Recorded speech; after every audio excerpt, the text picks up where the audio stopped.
Chapter 1. Refugees on the Lagoon. The Origins of Venice. No one forgets a first glimpse of Venice. Whether arriving by plane, boat, train, or car, there is that startling moment when one looks across the waves and finds what should not be there. Stone towers, rich churches, and packed buildings rising up out of the sea. The extraordinary beauty of Venice only adds to its improbability. How does such a city exist? Who were the people who built it, and why did they think it worth such unyielding efforts? Of course, no one with options would willingly build a city on a group of marshy islands set in the middle of a brackish lagoon.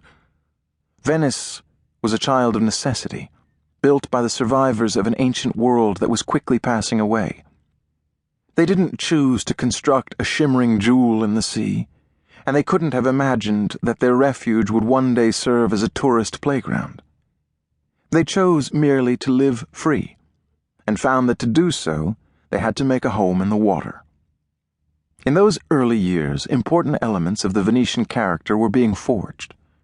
The Venetians were a determined people, determined to resist the changes that swept Europe, determined to remain loyal to their state and to one another, determined to remain Catholics in communion with the Pope in Rome, and determined to fight the sea itself to achieve those goals.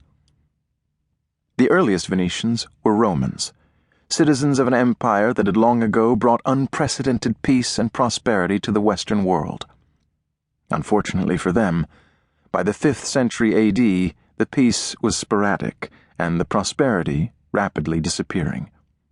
The Roman economy had experienced a steep decline since the 3rd century, when the empire was plagued by political corruption and civil war.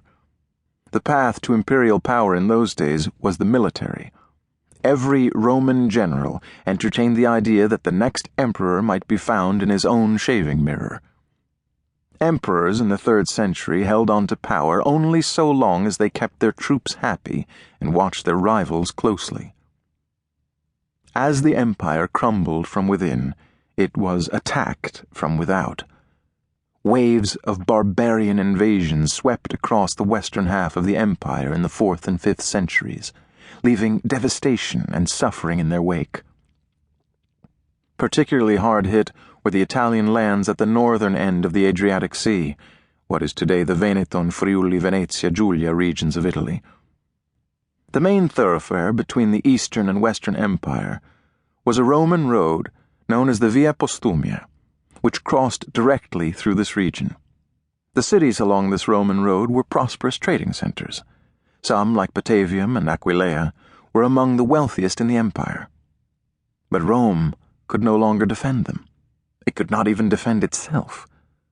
Where once carts laden with merchandise and legions of Roman soldiers had traveled, in the 5th century, barbarian warriors rushed from prey to prey.